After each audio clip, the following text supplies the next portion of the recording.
know God my back, call check teams, tech on my mind.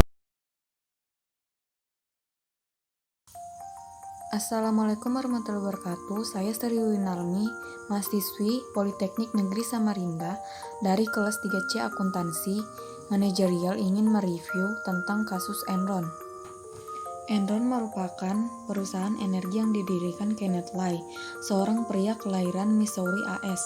Tanpa banyak yang menyadari bagaimana awalnya, perusahaan yang berbasis di Houston, Texas itu telah mengalami pertumbuhan yang sangat pesat. Hanya dalam waktu 15 tahun, Enron telah sukses menjadi perusahaan terbesar ke-7 di AS. Perusahaan tersebut tercatat memperkerjakan 21.000 karyawan di lebih dari 40 negara. Pada November 1997, Enron membeli saham perusahaan energi lain yaitu JD.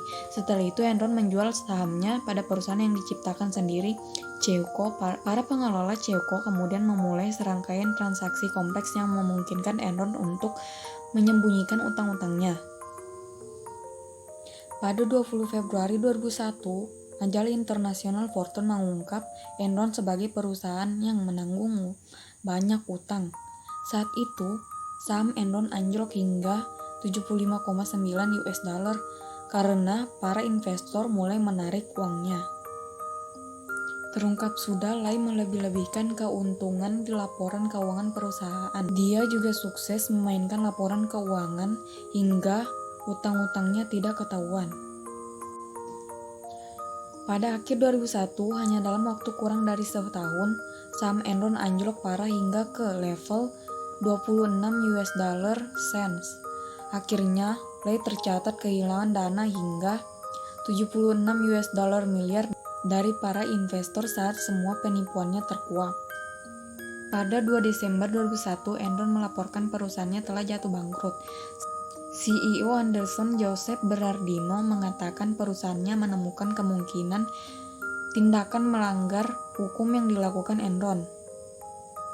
Pada 9 Januari 2002, Departemen Hukum AS lantas meluncurkan tim investigasi untuk membuktikan tuduhan kriminal tersebut. Para investor, pegawai pemegang dana pensiun, hingga politisi menuntut penjelasan atas jatuhnya Enron yang telah jaya selama belasan tahun. Kemungkinan adanya penipu dan pencucian uang akhirnya terbukti benar. Kasus tersebut lantas menyeret salah seorang pegawai bernama Michael Cooper. Dia lantas membongkar seluruh penipuan yang terjadi di Enron.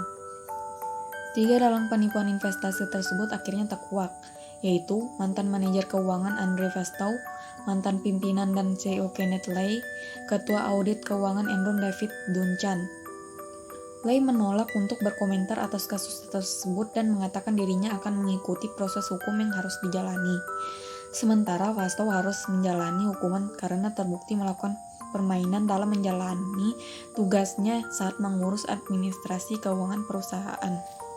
Sementara ketua audit Enron Duncan juga dituduh telah menyembunyikan sejumlah temuan kunci dalam penemuan tersebut.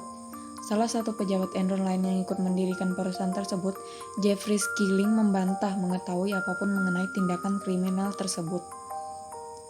Lay kemudian menerima 11 gugatan mengenai penipuan dan berbagai tindakan kriminal terkait. Tragis, Lay meninggal pada 2006 saat tengah menikmati liburan sambil menunggu vonis pengadilan.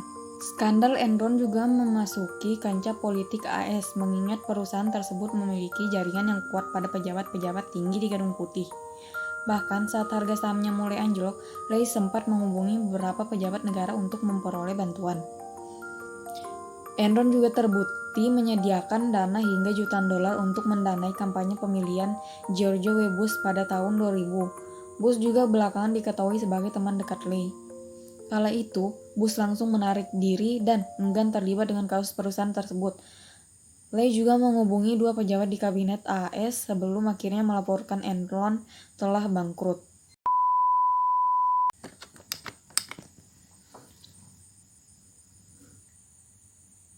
Sekian review kasus tentang Enron.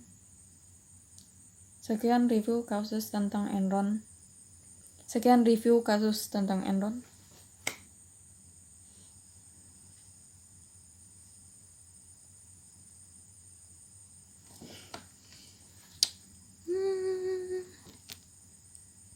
Neo got my back, culture things, tech on my mind. Neo